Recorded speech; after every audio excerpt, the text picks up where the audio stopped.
ਸਤਨਾਮ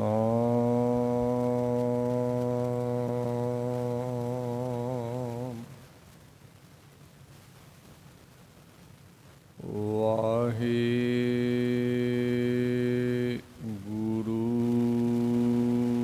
ਜੀ।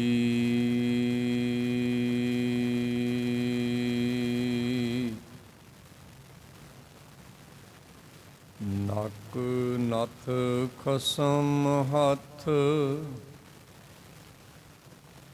ਕਿਰਤ ਤਕੇ ਦੇ,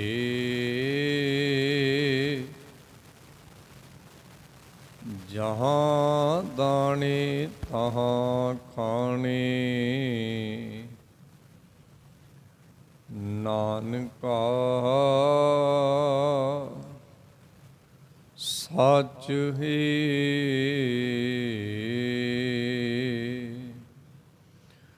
ਨਕ ਨਥ ਖਸਮ ਹੱਥ ਕਿਰਤ ਤਕੇ ਦੇ, ਜਹਾਂ ਦਾਣੇ ਤਹਾਂ ਖਾਣੇ, ਨਾਨਕਾ ਸੱਚ ਹੈ।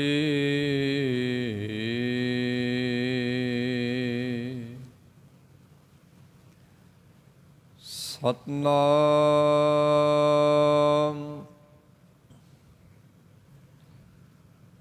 ਵਾਹਿਗੁਰੂ ਜੀ।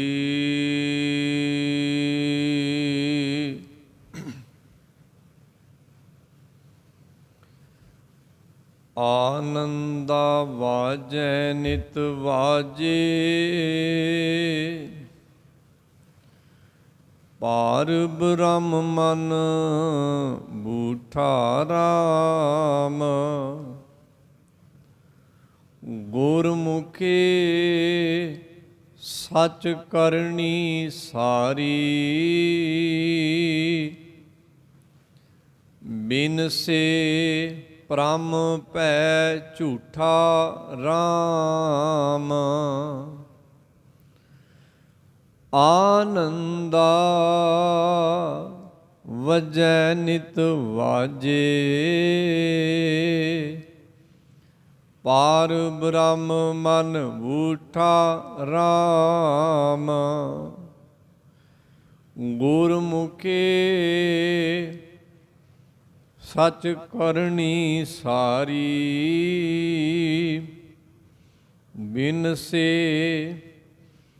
ਭ੍ਰਮ ਭੈ ਝੂਠਾ ਰਾਮ, ਅਨਹਦ ਬਾਣੀ ਗੁਰਮੁਖ ਵਖਾਣੀ,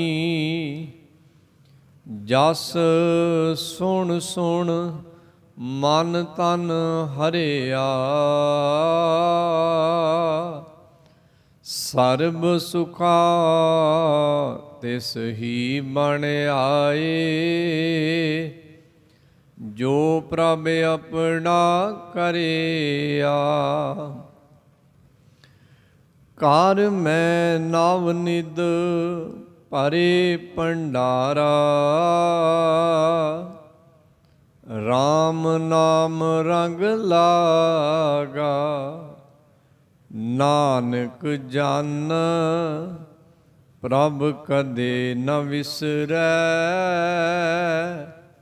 ਪੂਰਨ ਜਾ ਕੇ ਪਾਗਾ, ਘਰ ਮੈਂ ਨਵ ਨਿਧ ਭਰੇ ਭੰਡਾਰਾ,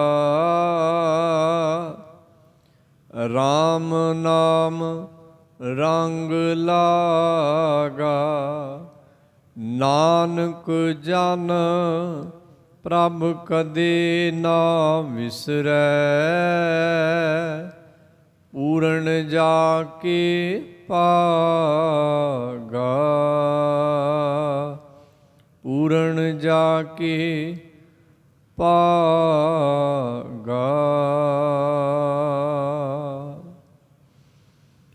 ਸਤਿਗੁਰੂ ਗੁਰੂ ਗਰੀਬ ਨਿਵਾਜ਼ ਪਾਤਸ਼ਾਹ ਸ਼੍ਰੀ ਗੁਰੂ ਗ੍ਰੰਥ ਸਾਹਿਬ ਮਹਾਰਾਜ ਜੀ ਦੀ ਪ੍ਰਭਾਤ ਵੇਲੇ ਦੀ ਸਜੀ ਸਾਧ ਸੰਗਤ ਦੇ ਅੰਦਰ ਜੁੜ ਬੈਠੇ ਗੁਰੂ ਖਾਲਸਾ ਜੀ ਆਪ ਜੀ ਨੇ ਸਾਹਿਬਾਨ ਦੀ ਮੁਬਾਰਕ ਬਾਣੀ ਦੇ ਵਿੱਚੋਂ ਪੰਚਮ ਪਾਤਸ਼ਾਹ ਸ਼੍ਰੀ ਗੁਰੂ ਅਰਜਨ ਸਾਹਿਬ ਮਹਾਰਾਜ ਜੀ ਦਾ ਉਚਾਰਨ ਕੀਤਾ ਹੋਇਆ ਗੁਰੂ ਗ੍ਰੰਥ ਸਾਹਿਬ ਮਹਾਰਾਜ ਜੀ ਦੇ ਪਾਵਨ ਅੰਗ 781 ਤੇ ਸੁਭਾਇਮਾਨ ਸ਼ਬਦ ਦੇ ਵਿੱਚੋਂ ਸ਼ਬਦ ਦੇ ਦੂਸਰੇ ਬੰਦ ਦਾ ਪਾਠ ਸੁਣਨਾ ਕੀਤਾ ਹੈ। ਇਸ ਮੁਕੰਮਲ ਸ਼ਬਦ ਦੇ ਅੰਦਰ ਕੁੱਲ 4 ਬੰਦ ਹਨ। ਇਹ ਸ਼ਬਦ ਕਵਿਤਾ ਦੇ ਸ਼ੰਤ ਰੂਪੀ ਢੰਗ ਵਿੱਚ ਉਚਾਰਨ ਕੀਤਾ ਹੋਇਆ ਹੈ। ਆਓ ਅੱਜ ਦੇ ਦੀਵਾਨ ਵਿੱਚ ਸ਼ਬਦ ਦੇ ਦੂਸਰੇ ਬੰਦ ਦਾ ਵਖਿਆਨ ਗੁਰੂ ਜੀ ਦੀ ਮਹਿਰਮਤ ਦਾ ਸਦਕਾ ਆਰੰਭ ਕਰਦੇ ਹਾਂ। ਇੱਕ ਵਾਰ ਜੁੜ ਬੈਠੇ ਸਤਸੰਗੀ ਜਨਾਂ ਨੇ ਗੁਰੂ ਕਲਗੀਧਰ ਮਹਾਰਾਜ ਜੀ ਦੀ ਬਖਸ਼ੀ ਹੋਈ ਫਤਿਹ ਪ੍ਰਵਾਨ ਕਰਨੀ। ਬੜੇ ਪਿਆਰ ਨਿਮਰ ਭਾਵ ਨਾਲ ਕਹਿਣਾ ਜੀ, ਓ ਵਾਹਿਗੁਰੂ ਜੀ ਕਾ ਖਾਲਸਾ, ਓ ਵਾਹਿਗੁਰੂ ਜੀ ਕੀ ਫਤਿਹ। ਸਤਿਗੁਰੂ ਸ਼੍ਰੀ ਗੁਰੂ ਗ੍ਰੰਥ ਸਾਹਿਬ ਮਹਾਰਾਜ ਜੀ ਦੀ ਪਵਿੱਤਰ ਪਾਵਨ ਬਾਣੀ ਦੇ ਵਿੱਚ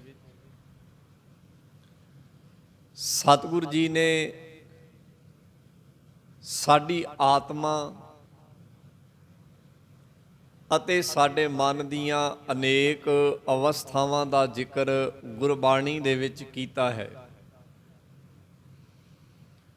ਬਾਣੀ ਦੇ ਬਹੁਤ ਸਾਰੇ ਸ਼ਬਦ ਸਾਡੇ ਮਨ ਦੀਆਂ ਅਨੇਕ ਅਵਸਥਾਵਾਂ ਨੂੰ ਸਾਡੇ ਸਾਹਮਣੇ ਵਿਆਖਿਤ ਕਰਦੇ ਹਨ। ਮੁੱਢਲੀ ਵਿਚਾਰ ਮਨ ਦੀ ਅਵਸਥਾ ਬਾਰੇ ਇੱਥੋਂ ਸ਼ੁਰੂ ਹੁੰਦੀ ਹੈ ਕਿ ਮਨ ਦੀ ਮੁੱਢਲੀ ਅਵਸਥਾ ਚੰਚਲ ਹੈ। ਚੰਚਲ ਦਾ ਭਾਵ ਬਾਣੀ ਦੇ ਵਿੱਚ ਇਹ ਦਿੱਤਾ ਹੈ ਜੋ ਇੱਕ ਥਾਂ ਤੇ ਟਿਕੇ ਨਹੀਂ ਬੈਠਦਾ, ਉਸ ਨੂੰ ਚੰਚਲ ਆਖਦੇ ਹਨ। ਬਾਣੀ ਦਾ ਬਚਨ ਹੈ, ਚੰਚਲ ਮਤ ਬਾਰਕ ਬਪੁੜੇ ਕੀ। ਛੋਟਾ ਜਿਹਾ ਬੱਚਾ ਹੋਵੇ, ਉਹਦੀ ਮਤ ਚੰਚਲ ਹੁੰਦੀ ਹੈ। ਚੰਚਲ ਮਤ ਬਾਰਕ ਬਪੁੜੇ ਕੀ ਨਿਸ਼ਾਨੀ ਕੀ ਹੈ? ਪਹਿਲੀ ਨਿਸ਼ਾਨੀ ਇਹ ਹੈ ਚੰਚਲਤਾਈ ਦੀ ਕਿ ਉਹਦੇ 'ਚ ਟਿਕਾ ਨਹੀਂ ਹੈ। ਦੂਜੀ, ਸਰਪ ਅਗਨ ਕਰ ਮੇਲੇ। ਸਰਪ ਕਹਿੰਦੇ ਸੱਪ ਨੂੰ, ਅਗਨ ਕਹਿੰਦੇ ਬਲਦੀ ਅੱਗ ਨੂੰ, ਮੇਲੇ ਕਹਿੰਦੇ ਫੜ ਲੈਣਾ। ਉਹਦੇ ਅੰਦਰ ਇੰਨਾ ਕੁ ਟਿਕਾ ਨਹੀਂ ਹੈ ਕਿ ਉਹ ਬਲਦੀ ਹੋਈ ਅੱਗ ਦੀ ਸੀਖ ਨੂੰ ਫੜਨ ਤੱਕ ਜਾਂਦਾ ਹੈ ਤੇ ਦੌੜਦੇ ਹੋਏ ਸੱਪ ਨੂੰ ਫੜਨ ਤੱਕ ਜਾਂਦਾ ਹੈ। ਗੁਰਦੇਵ ਦਾ ਬਚਨ ਹੈ, ਕਹਿੰਦੇ ਚੰਚਲ ਮਤ ਬਾਰਕ ਬਪੁੜੇ ਕੀ, ਸਰਪ ਅਗਨ ਕਰ ਮੇਲੇ। ਇਸ ਉਦਾਹਰਨ ਨੂੰ ਗੁਰੂ ਮਹਾਰਾਜ ਜੀ ਨੇ ਸਾਡੇ ਮਨ ਦੀ ਉਸ ਮੁੱਢਲੀ ਅਵਸਥਾ, ਮਨ ਦੀ ਮੁੱਢਲੀ ਅਵਸਥਾ ਇਹ ਹੈ ਕਿ ਉਹ ਚੰਚਲ ਹੈ, ਇੱਕ ਥਾਂ ਤੇ ਟਿਕਦਾ ਨਹੀਂ। ਉਹ ਕਦੀ ਕਿਸ ਪਾਸੇ ਦੌੜਦਾ ਹੈ, ਕਦੀ ਕਿਸ ਪਾਸੇ ਦੌੜਦਾ ਹੈ। ਸਤਿਗੁਰ ਨੇ ਇਸ ਖਿਆਲ ਨੂੰ ਬਾਣੀ 'ਚ ਇਉਂ ਵੀ ਦਿੱਤਾ ਹੈ, ਕਬੀਰ ਮਨ ਪੰਖੀ ਭਇਓ। ਹੇ ਕਬੀਰ, ਮਨ ਪੰਖੀ ਦੇ ਵਰਗਾ ਹੋ ਗਿਆ। ਜਿਵੇਂ ਪੰਛੀ ਇੱਕ ਰੁੱਖ ਤੇ ਟਿਕਾਣਾ ਨਹੀਂ ਕਰਦਾ, ਕਦੀ ਇੱਕ ਰੁੱਖ ਤੇ ਹੈ, ਕਦੀ ਦੂਜੇ ਰੁੱਖ ਤੇ ਹੈ, ਕਦੀ ਤੀਜੇ ਤੇ ਹੈ। ਉਹਦਾ ਟਿਕਾਣਾ ਇੱਕ ਰੁੱਖ ਤੇ ਨਹੀਂ। ਇਵੇਂ ਮਨ ਦਾ ਟਿਕਾਣਾ ਵੀ ਇੱਕ ਸੁਭਾਅ 'ਚ ਨਹੀਂ ਹੈ। ਮਨ ਕਦੀ ਕਿਹੜੇ ਸੁਭਾਅ ਤੇ ਚਲਾ ਜਾਂਦਾ ਹੈ, ਕਦੀ ਕਿਹੜੇ ਸੁਭਾਅ ਤੇ ਚਲਾ ਜਾਂਦਾ ਹੈ, ਕਦੀ ਕਿਸ ਸੁਭਾਅ ਨੂੰ ਗ੍ਰਹਿਣ ਕਰ ਲੈਂਦਾ ਹੈ। ਭਾਵ ਗੁਰੂ ਦੇ ਕਹਿਣ ਦਾ ਹੈ, ਜਿਵੇਂ ਇੱਕ ਪੰਖੀ ਰੁੱਖਾਂ ਨੂੰ ਬਦਲਦਾ ਹੈ, ਇਵੇਂ ਮਨ ਸਾਡਾ ਸੁਭਾਅ ਰੂਪੀ ਰੁੱਖਾਂ ਨੂੰ ਬਦਲਦਾ ਹੈ। ਇਹਨੇ ਕਦੀ ਕਿਹੜਾ ਸੁਭਾਅ ਅਖਤਿਆਰ ਕਰ ਲੈਣਾ, ਕਦੀ ਕਿਹੜਾ ਸੁਭਾਅ ਅਖਤਿਆਰ ਕਰ ਲੈਣਾ, ਬਣਾ ਲੈਣਾ। ਤਾਂ ਬਾਬਾ ਕਬੀਰ ਸਾਹਿਬ ਕਹਿੰਦੇ, ਕਬੀਰ ਮਨ ਪੰਖੀ ਭਇਓ, ਉੱਡ ਉੱਡ ਦਹਿ ਦਿਸ਼ ਜਾਏ, ਜੋ ਜੈਸੀ ਸੰਗਤ ਮਿਲੇ ਸੋ ਤੈਸੋ ਫਲ ਖਾਏ। ਮਨ ਨੇ ਜਿਹੋ ਜਿਹੇ ਸੁਭਾਅ ਦੀ ਸੰਗਤ ਮਾਣੀ ਹੈ, ਉਹੋ ਜਿਹਾ ਸੁਭਾਅ ਦਾ ਕਰਮ ਭਾਵ ਫਲ ਇਹਦੇ ਵਿੱਚੋਂ ਪੈਦਾ ਹੋਏਗਾ, ਨਿਕਲੇਗਾ। ਜਿਵੇਂ ਪੰਖੀ ਜੇ ਅੰਬ ਦੇ ਰੁੱਖ ਤੇ ਬੈਠਾ ਤੇ ਅੰਬ ਹੀ ਖਾਏਗਾ, ਜੇ ਅੰਗੂਰਾਂ ਦੀ ਵੇਲ ਤੇ ਬੈਠਾ ਤੇ ਅੰਗੂਰ ਹੀ ਖਾਏਗਾ, ਤੇ ਜੇ ਕਿੱਕਰਾਂ ਤੇ ਬੈਠਾ ਤੇ ਕੰਡੇ ਹੀ ਵੱਜਣਗੇ। ਸੋ ਜਿਵੇਂ ਪੰਖੀ ਵਾਸਤੇ ਰੁੱਖ ਇਹ ਹਦਾਇਤ ਕਰਦੇ ਨੇ ਕਿ ਜਿਸ ਤਰ੍ਹਾਂ ਦਾ ਰੁੱਖ ਹੋਵੇਗਾ ਉਵੇਂ ਦਾ ਫਲ ਮਿਲੇਗਾ, ਇਵੇਂ ਗੁਰੂ ਕਹਿੰਦੇ ਮਨ ਦਾ ਸੁਭਾਅ ਜਿਵੇਂ ਦਾ ਹੋਏਗਾ ਉਵੇਂ ਦੇ ਮਨੁੱਖ ਦੇ ਅੰਦਰੋਂ ਕਰਮ ਪ੍ਰਗਟ ਹੋਣਗੇ। ਸੋ ਮੈਂ ਬੇਨਤੀ ਕਰ ਰਿਹਾ ਸਾਂ ਕਿ ਮਨ ਦਾ ਮੁੱਢਲਾ ਸੁਭਾਅ ਚੰਚਲ ਹੈ। ਇਸ ਨੂੰ ਆਨੰਦ ਸਾਹਿਬ ਦੀ ਬਾਣੀ 'ਚ ਸਤਿਗੁਰੂ ਜੀ ਇਉਂ ਕਹਿੰਦੇ ਨੇ, ਇਹ ਮਨ ਚੰਚਲਾ ਚਤੁਰਾਈ ਕਿਨੈ ਨਾ ਪਾਇਆ, ਚਤੁਰਾਈ ਨਾ ਪਾਇਆ ਕਿਨੈ, ਤੂੰ ਸੁਣ ਮਨ ਮੇਰਿਆ। ਕਿੰਨਾ ਸੋਹਣਾ ਖਿਆਲ ਸਤਿਗੁਰੂ ਨੇ ਪਵਿੱਤਰ ਬਾਣੀ 'ਚ ਇਹ ਦਿੱਤਾ ਹੈ। ਸੋ ਖੈਰ ਅਸੀਂ ਅੱਗੇ ਵਧਦੇ ਹਾਂ। ਮੁੱਢਲਾ ਸੁਭਾਅ ਮਨ ਦਾ ਚੰਚਲ ਹੈ। ਚੰਚਲਤਾਈ ਦੀ ਨਿਸ਼ਾਨੀ ਹੈ ਇੱਕ ਥਾਂ ਤੇ ਟੇਕੇ ਨਾ ਬਹਿਣਾ। ਇਸ ਤੋਂ ਅੱਗੇ ਸਤਿਗੁਰੂ ਜੀ ਜ਼ਿਕਰ ਕਰਦੇ, ਕਹਿੰਦੇ ਹੋ ਸਕਦਾ ਮਨ ਉੱਚਾ ਵੀ ਚੜ੍ਹ ਜਾਏ, ਭਾਵ ਚੰਗੇ ਖਿਆਲਾਂ ਵਾਲਾ ਵੀ ਬਣ ਜਾਏ, ਤੇ ਹੋ ਸਕਦਾ ਮਨ ਦਾ ਸੁਭਾਅ ਬੜਾ ਨੀਵਾਂ ਵੀ ਡਿੱਗ ਜਾਏ, ਐਵੇਂ ਵੀ ਹੋ ਸਕਦਾ। ਜਦੋਂ ਚੰਚਲਤਾਈ ਹੈ, ਚੰਚਲਤਾਈ ਦੇ ਵਿੱਚ ਇਹਦੇ ਸੁਭਾਅ ਅੰਦਰ ਚੰਗਿਆਈ ਵੀ ਆ ਸਕਦੀ ਹੈ ਤੇ ਇਹਦੇ ਸੁਭਾਅ ਅੰਦਰ ਅੱਤ ਦੀ ਬੁਰਿਆਈ ਵੀ ਆ ਸਕਦੀ ਹੈ। ਇਹਨੂੰ ਬਾਣੀ ਨੇ ਉਹ ਆਖਿਆ, ਕਬਹੂ ਜੀੜਾ ਊਬ ਚੜ੍ਹਤ ਹੈ। ਊਬ ਦਾ ਮਤਲਬ ਹੈ ਉੱਚਾ। ਕਦੀ ਇਹ ਮਨ ਦਾ ਸੁਭਾਅ ਬੜਾ ਉੱਚਾ ਤੇ ਸੁੱਚਾ ਹੋ ਜਾਂਦਾ ਹੈ, ਇਉਂ ਪ੍ਰਤੀਤ ਹੁੰਦਾ ਹੈ ਕਿ ਇਹਦੇ ਵਰਗਾ ਕੋਈ ਹੋਰ ਦੂਜਾ ਨਹੀਂ। ਕਬਹੂ ਜਾਏ ਪਿਆਲੇ, ਪਰ ਕਿਸੇ ਵਕਤ ਇਹ ਇੰਨਾ ਕੁ ਡੂੰਘਾ ਨਿਵਾਣ 'ਚ ਨੀਚਤਾਈ 'ਚ ਡਿੱਗ ਜਾਂਦਾ ਹੈ ਕਿ ਮਨ ਕਹਿ ਉੱਠਦਾ ਹੈ ਕਿ ਇਹਦੇ ਵਰਗਾ ਕੋਈ ਬੁਰਾ ਨਹੀਂ। ਗੁਰੂ ਕਹਿੰਦੇ, ਕਬਹੂ ਜੀੜਾ ਊਬ ਚੜ੍ਹਤ ਹੈ, ਕਬਹੂ ਜਾਏ ਪਿਆਲੇ, ਲੋਭੀ ਜੀਅਰਾ ਫਿਰ ਨਾ ਰਹਿਤ ਹੈ, ਚਾਰੇ ਕੁੰਡਾਂ ਭਾਲੇ। ਸੋ ਅੱਜ ਦੇ ਬਚਨ ਅੰਦਰ ਸਤਿਗੁਰੂ ਗੁਰੂ ਅਰਜਨ ਪਾਤਸ਼ਾਹ ਮਹਾਰਾਜ ਨੇ ਮਨ ਦੇ ਇੱਕ ਖਾਸ ਸੁਭਾਅ ਦਾ ਜ਼ਿਕਰ ਕੀਤਾ ਹੈ। ਮਨ ਦਾ ਉਹ ਖਾਸ ਸੁਭਾਅ ਜਿਹੜਾ ਗੁਰੂ ਨੂੰ ਮਿਲ ਕੇ ਬਣਦਾ ਹੈ, ਜਿਹੜਾ ਗੁਰੂ ਦੀ ਸੰਗਤ ਵਿੱਚ ਰਹਿ ਕੇ ਬਣਦਾ ਹੈ, ਜਿਸ ਨੂੰ ਮਨ ਨੇ ਗੁਰੂ ਦੀ ਸ਼ਰਨ ਵਿੱਚ ਰਹਿ ਕੇ ਗ੍ਰਹਿਣ ਕੀਤਾ ਹੈ, ਉਸ ਮਨ ਦੇ ਖਾਸ ਸੁਭਾਅ ਦਾ ਜ਼ਿਕਰ ਅੱਜ ਦੇ ਸ਼ਬਦ 'ਚ ਹੈ। ਅਸੀਂ ਗੁਰੂ ਦੀ ਸੰਗਤ ਮੰਨਦੇ ਹਾਂ, ਗੁਰੂ ਦੇ ਸ਼ਬਦ ਦੀ ਸੰਗਤ ਮੰਨਦੇ ਹਾਂ। ਗੁਰੂ ਦੇ ਸ਼ਬਦ ਅਤੇ ਗੁਰੂ ਦੀ ਸੰਗਤ ਵਿੱਚੋਂ ਵੀ ਸਾਡਾ ਮਨ ਖਾਸ ਸੁਭਾਅ ਗ੍ਰਹਿਣ ਕਰਦਾ ਹੈ, ਤੇ ਉਸ ਖਾਸ ਸੁਭਾਅ ਦਾ ਜ਼ਿਕਰ ਅੱਜ ਦੇ ਸ਼ਬਦ 'ਚ ਹੈ। ਗੁਰੂ ਮਹਾਰਾਜ ਜ਼ਿਕਰ ਕਰਦੇ ਕਹਿੰਦੇ, ਆਨੰਦਾ ਵੱਜੈ ਨਿਤ ਵਾਜੇ, ਪਾਰ ਬ੍ਰਹਮ ਮਨ ਵੂਠਾ ਰਾਮ। ਵੂਠਾ ਕਹਿੰਦੇ ਨੇ ਆ ਗਿਆ। ਵੂਠਾ ਦਾ ਮਤਲਬ ਹੈ ਆ ਗਿਆ। ਕਹਿੰਦੇ ਗੁਰੂ ਦੀ ਕਿਰਪਾ ਸਦਕਾ ਜਦੋਂ ਪਾਰ ਬ੍ਰਹਮ ਵਾਲਾ ਸੁਭਾਅ ਮੇਰੇ ਮਨ ਵਿੱਚ ਆ ਗਿਆ, ਭਾਵ ਜਿਹੋ ਜਿਹਾ ਪਰਮੇਸ਼ਰ ਦਾ ਸੁਭਾਅ ਹੈ, ਜਿਸ ਤਰ੍ਹਾਂ ਦੀ ਪਰਮੇਸ਼ਰ ਦੀ ਖਸਲਤ ਹੈ, ਉਵੇਂ ਦਾ ਸੁਭਾਅ, ਉਵੇਂ ਦੀ ਖਸਲਤ ਮੇਰੇ ਮਨ 'ਚ ਆ ਕੇ ਵਸ ਗਈ। ਭਾਵ ਮੇਰੇ ਸੁਭਾਅ 'ਚ, ਮੇਰੀਆਂ ਆਦਤਾਂ 'ਚ, ਮੇਰੇ ਗੁਣਾਂ 'ਚ, ਮੇਰੇ ਕਰਮਾਂ 'ਚ ਤੇ ਪਰਮੇਸ਼ਰ ਦੇ ਸੁਭਾਅ, ਪਰਮੇਸ਼ਰ ਦੀਆਂ ਆਦਤਾਂ, ਪਰਮੇਸ਼ਰ ਦੇ ਕਰਮਾਂ ਦੇ ਵਿੱਚ ਕੋਈ ਫਰਕ ਨਹੀਂ ਰਿਹਾ। ਦੋਨੋਂ ਇੱਕੋ ਜਿਹੇ ਹੋ ਗਏ। ਇਹਨੂੰ ਬਾਣੀ ਉਹ ਕਹਿੰਦੀ ਹੈ, ਜਿਵੇਂ ਦੋ ਅਲੱਗ-ਅਲੱਗ ਜਗ੍ਹਾਵਾਂ ਦਾ ਪਾਣੀ ਇੱਕ ਜਗ੍ਹਾ ਮਿਲਾ ਦਿੱਤਾ ਜਾਏ ਤੇ ਉਹ ਇੱਕ ਹੋ ਜਾਂਦਾ ਹੈ। ਉਹ ਦੋ ਨਹੀਂ ਰਹਿੰਦੇ, ਉਹ ਅਲੱਗ-ਅਲੱਗ ਨਹੀਂ ਰਹਿੰਦੇ। ਇਵੇਂ ਗੁਰਦੇਵ ਕਹਿੰਦੇ ਮੇਰਾ ਸੁਭਾਅ ਤੇ ਪਰਮੇਸ਼ਰ ਦਾ ਸੁਭਾਅ ਇੱਕ ਹੋ ਗਿਆ। ਇਹਨੂੰ ਆਖਿਆ ਪਾਰ ਬ੍ਰਹਮ ਮਨ ਵੂਠਾ ਰਾਮ। ਪਾਰ ਬ੍ਰਹਮ ਮੇਰੇ ਮਨ 'ਚ ਉੱਠ ਗਿਆ। ਉੱਠ ਦਾ ਮਤਲਬ ਆ ਗਿਆ, ਆ ਗਿਆ ਦਾ ਭਾਵ ਹੈ ਮੇਰਾ ਉਹ ਸੁਭਾਅ ਬਣ ਗਿਆ ਜੋ ਪਰਮੇਸ਼ਰ ਦਾ ਸੁਭਾਅ ਹੈ। ਪਰਮੇਸ਼ਰ ਦਾ ਸੁਭਾਅ ਕਿਵੇਂ ਦਾ?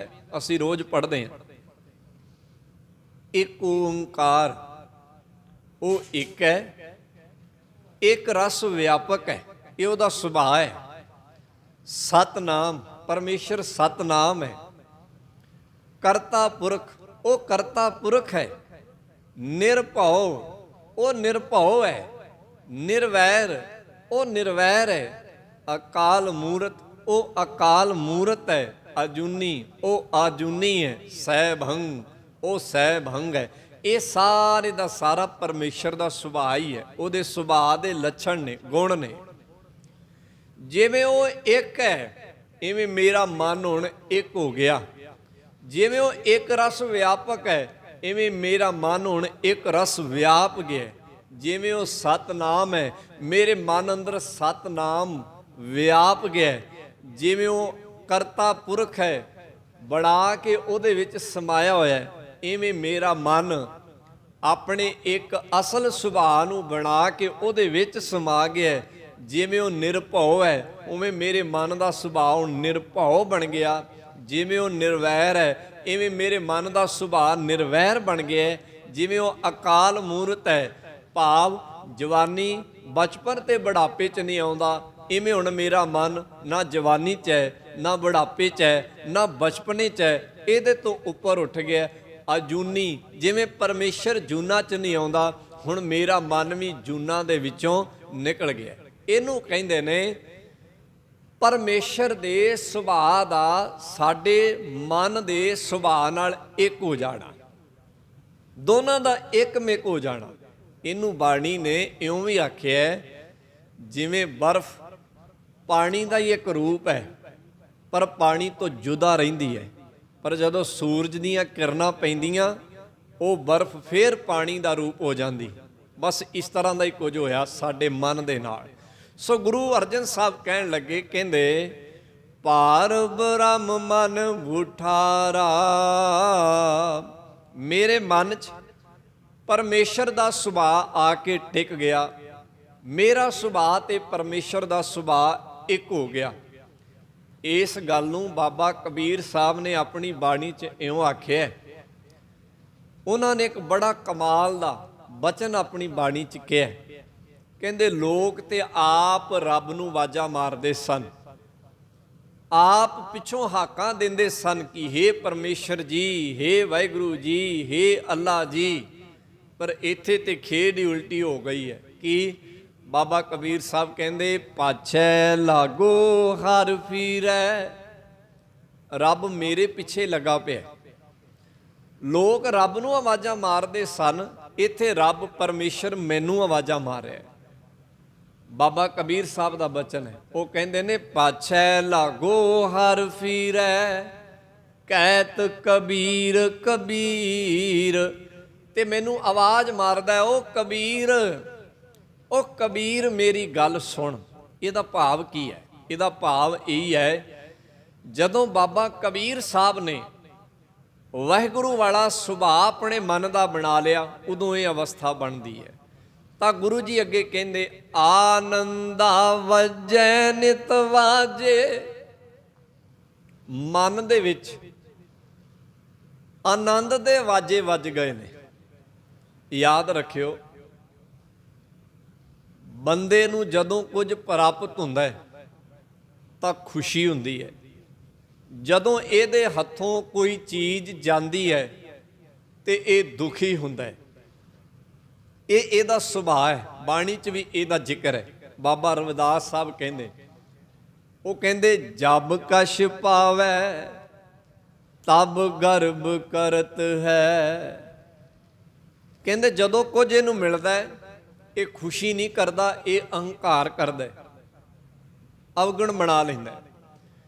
ਜਬ ਕਛ ਪਾਵੈ ਤਬ ਗਰਬ ਕਰਤ ਹੈ, ਮਾਇਆ ਗਈ ਤਬ ਰੋਵਣ ਲਗਤ ਹੈ। ਤੇ ਜਦੋਂ ਇਹਦੇ ਕੋਲੋਂ ਕੁਝ ਜਾਂਦਾ ਹੈ ਫਿਰ ਇਹ ਰੋਣ ਲੱਗ ਜਾਂਦਾ ਹੈ। ਦੋਵੇਂ ਗੱਲਾਂ ਮਾੜੀਆਂ ਨੇ। ਚੀਜ਼ਾਂ ਦੇ ਆ ਜਾਣ ਤੇ ਅਹੰਕਾਰ ਕਰਨਾ ਗੁਰਮਤਿ ਨੇ ਇਹ ਵੀ ਪ੍ਰਵਾਨ ਨਹੀਂ ਕੀਤਾ, ਤੇ ਵਸਤੂਆਂ ਦੇ ਚਲੇ ਜਾਣ ਤੇ ਰੋਣਾ ਤੇ ਕਰਲਾਉਣਾ ਗੁਰਮਤਿ ਨੇ ਇਹ ਵੀ ਪ੍ਰਵਾਨ ਨਹੀਂ ਕੀਤਾ। ਗੁਰਮਤਿ ਨੇ ਇੱਕ ਖਾਸ ਗੱਲ ਪ੍ਰਵਾਨ ਕੀਤੀ ਹੈ ਜਿਹਦਾ ਜ਼ਿਕਰ ਅੱਜ ਦੀ ਬਾਣੀ 'ਚ ਹੋ ਰਿਹਾ। ਇੱਕ ਖਾਸ ਸੁਭਾਅ ਜਿਹੜਾ ਹੈ ਇਹ ਗੁਰੂ ਕੋਲੋਂ ਬਾਣੀ ਵਿੱਚੋਂ ਸਾਨੂੰ ਮਿਲਦਾ, ਸਾਨੂੰ ਸਿੱਖਾਂ ਨੇ। ਕਹਿੰਦੇ ਜੇ ਪ੍ਰਾਪਤੀ ਹੋਈ ਹੈ ਤਾਂ ਅੰਦਰ ਆਨੰਦ ਦੇ ਵਾਜੇ ਵੱਜ ਗਏ ਨੇ ਤੇ ਸ਼ੁਕਰ ਆ ਕੀਤਾ, ਹੈ ਵਾਹਿਗੁਰੂ ਤੇਰਾ ਸ਼ੁਕਰ ਹੈ ਤੂੰ ਇਹ ਫਲਾਣੀ ਦਾਤ ਮੈਨੂੰ ਦਿੱਤੀ ਹੈ। ਤੇ ਜੇ ਚੀਜ਼ ਹੱਥੋਂ ਖੁੱਸ ਗਈ ਹੈ ਫਿਰ ਵੀ ਉਹਦਾ ਸ਼ੁਕਰ ਹੈ, ਇਹ ਤੇਰੀ ਸੀ ਤੇ ਤੇਰੇ ਕੋਲ ਚਲੀ ਗਈ ਹੈ। ਗੁਰਮਤਿ ਨੇ ਇਹ ਸਾਨੂੰ ਦਿੱਤਾ ਹੈ। ਗੁਰਮਤਿ ਨੇ ਇਹ ਨਹੀਂ ਦਿੱਤਾ ਕਿ ਚੀਜ਼ਾਂ ਆਉਣ ਤੇ ਸਿੱਖ ਹੰਕਾਰੀ ਹੋ ਜਾਏ ਤੇ ਚੀਜ਼ਾਂ ਚਲੀਆਂ ਜਾਣ ਤੇ ਸਿੱਖ ਰੋਣ ਲੱਗ ਜਾਏ। ਨਹੀਂ, ਗੁਰਮਤਿ ਨੇ ਸਾਨੂੰ ਇਹ ਦਿੱਤਾ ਹੈ ਜਦੋਂ ਕੁਝ ਆਇਆ ਤਾਂ ਸਿੱਖ ਦੇ ਅੰਦਰ ਆਨੰਦ ਦੇ ਵਾਜੇ ਵੱਜ ਗਏ, ਸ਼ੁਕਰ ਕੀਤਾ ਪਰਮੇਸ਼ਰ ਦਾ, ਸ਼ੁਕਰ ਕੀਤਾ ਗੁਰੂ ਦਾ, ਦਾਤਾ ਤੂੰ ਇਹ ਦਾਤ ਦਿੱਤੀ ਹੈ। ਤੇ ਜਦੋਂ ਚੀਜ਼ ਚਲੀ ਗਈ ਫਿਰ ਵੀ ਸ਼ੁਕਰ ਕੀਤਾ ਤੇ ਬਚਨ ਕਹੇ ਤੇਰਾ ਤੁਝ ਕੋ ਸੌਂਪ ਤੇ ਕਿਆ ਲਾਗੈ ਮੇਰਾ।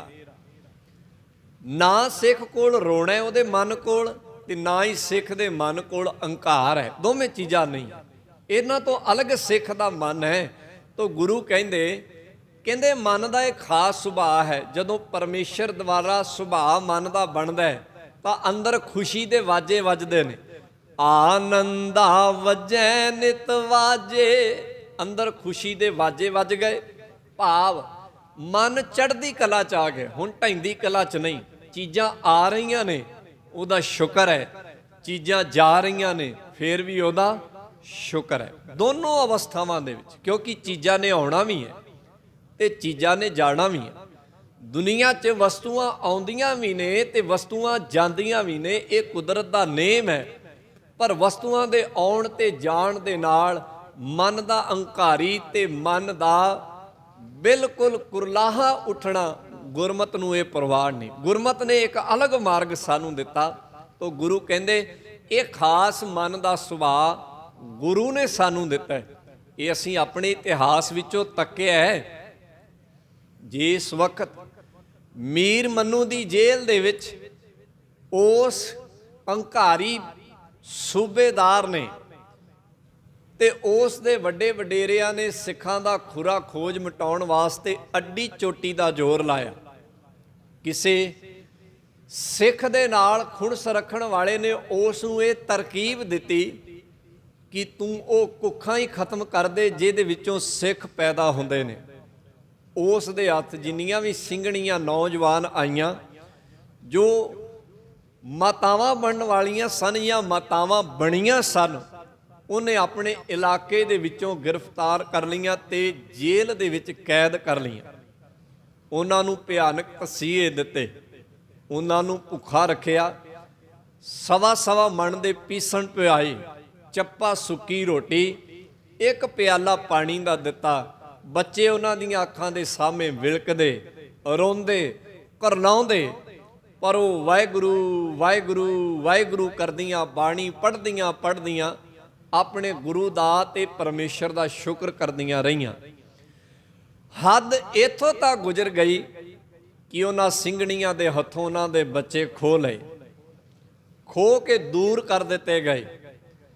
ਇੱਥੇ ਵੀ ਜ਼ਾਲਮ ਰੁਕਿਆ ਨਾ, ਉਹਨਾਂ ਨੇ ਬੱਚੇ ਖੋਹ ਕੇ ਸਿੰਘਣੀਆਂ ਨੂੰ ਖੁੱਲੇ ਮੈਦਾਨ ਵਿੱਚ ਬਿਠਾ ਨੇਜਿਆਂ ਦੇ ਵਿੱਚੋਂ ਪਿਰੋ ਦਿੱਤੇ, ਜਿਵੇਂ ਕੋਈ ਬੀਬੀ ਆਪਣੇ ਹੱਥ ਤੇ ਸੂਈ ਦੇ ਨਾਲ ਮਾਲਾ ਦੇ ਮਣਕੇ ਪਰਾਉਂਦੀ ਹੈ। ਇੱਥੇ ਵੀ ਇੱਕ ਸਬਰ ਨਾ ਆਇਆ, ਨੇਜਿਆਂ ਚੋਂ ਕੱਢ ਕੇ ਉਹਨਾਂ ਦੇ ਛੋਟੇ ਛੋਟੇ ਟੁਕੜੇ ਕੀਤੇ, ਫਿਰ ਉਹਨਾਂ ਬੱਚਿਆਂ ਦੀਆਂ ਮਾਲਾਵਾਂ ਬਣਾਈਆਂ ਤੇ ਉਹਨਾਂ ਬੀਬੀਆਂ ਦੇ ਗਲਾਂ ਦੇ ਵਿੱਚ ਹਾਰ ਪਰੋ ਦਿੱਤੇ। ਇਹ ਸਾਰਾ ਕੁਝ ਉਹਨਾਂ ਨੇ ਆਪਣੇ ਅੱਖੀਂ ਵੇਖਿਆ ਤੇ ਹੱਡੀ ਹੰਢਾਇਆ। ਪਰ ਇਸ ਸਾਰੇ ਦਾ ਨਿਚੋੜ ਕੀ ਨਿਕਲਿਆ? ਇਸ ਸਾਰੇ ਦਾ ਨਿਚੋੜ ਕੀ ਨਿਕਲਿਆ? ਅਖੀਰ ਤੇ ਨਿਚੋੜ ਇਹੀ ਨਿਕਲਿਆ ਜੋ ਉਹ ਬੀਬੀਆਂ ਨੇ ਸੰਧਿਆ ਵੇਲੇ ਅਰਦਾਸ ਦੇ ਉਹ ਬੋਲ ਕਹੇ, ਤੇਰੇ ਭਾਣੇ ਅੰਦਰ 4 ਪਹਿਰ ਦਿਨ ਸੁੱਖਾਂ ਦਾ ਬਤੀਤ ਹੋਇਆ। ਹੇ ਸਤਿਗੁਰੂ, ਤੇਰੇ ਭਾਣੇ ਅੰਦਰ 4 ਪਹਿਰ ਰਹਿਣ ਆਉਣੀ ਹੈ, ਸੁੱਖਾਂ ਦੀ ਬਤੀਤ ਕਰਾਉਣੀ। ਪਹਿਰੇ ਤੇ ਖਲੋਤਾ ਉਹ 6.5 ਫੁੱਟ ਦਾ ਲੰਮਾ ਚੌੜਾ ਉਹ ਪਹਿਰੇਦਾਰ, ਜਿਹਦੇ ਹੱਥ ਵਿੱਚ ਤਿੱਖਾ ਨੇਜਾ ਤੇ ਜਿਹਦੀਆਂ ਅੱਖਾਂ ਦੇ ਵਿੱਚ ਗਹਿਰੀ ਲਾਲੀ, ਜੋ ਅੱਤ ਦਾ ਨੌਜਵਾਨ ਸੀ, ਉਹਦੇ ਹੱਥ ਕੰਬਣੇ ਸ਼ੁਰੂ ਹੋ ਗਏ। ਉਹਦੀਆਂ ਅੱਖਾਂ 'ਚੋਂ ਆਂਸੂ ਵਹਿ ਤੁਰੇ, ਉਹਦੇ ਬੁੱਲ ਥਰਕਾ ਉੱਠੇ ਕਿ ਇਹ ਕਿਸ ਤਰ੍ਹਾਂ ਦੀਆਂ ਮਾਵਾਂ ਨੇ। ਇਹ ਬੋਲ ਕਹਿ ਰਹੀਆਂ ਨੇ ਕਿ 4 ਪਹਿਰ ਸੁੱਖਾਂ ਦਾ ਬਤੀਤ ਹੋਇਆ। 4 ਪਹਿਰ ਦਿਨ ਸੁੱਖਾਂ ਦਾ ਕਿਹੜਾ ਸੁੱਖ ਹੈ? ਮਾਂ ਦੇ ਲਈ ਤਾਂ ਉਹ ਸਭ ਤੋਂ ਦੁੱਖ ਵਾਲੀ ਘੜੀ ਹੈ, ਜਦੋਂ ਉਹਦੀ ਔਲਾਦ ਉਹਦੀਆਂ ਅੱਖਾਂ ਦੇ ਸਾਹਮਣੇ ਕੋ ਕੇ ਮਾਰੀ ਜਾਂਦੀ ਹੈ। ਇਹਨੂੰ ਕੀ ਕਹੋਗੇ?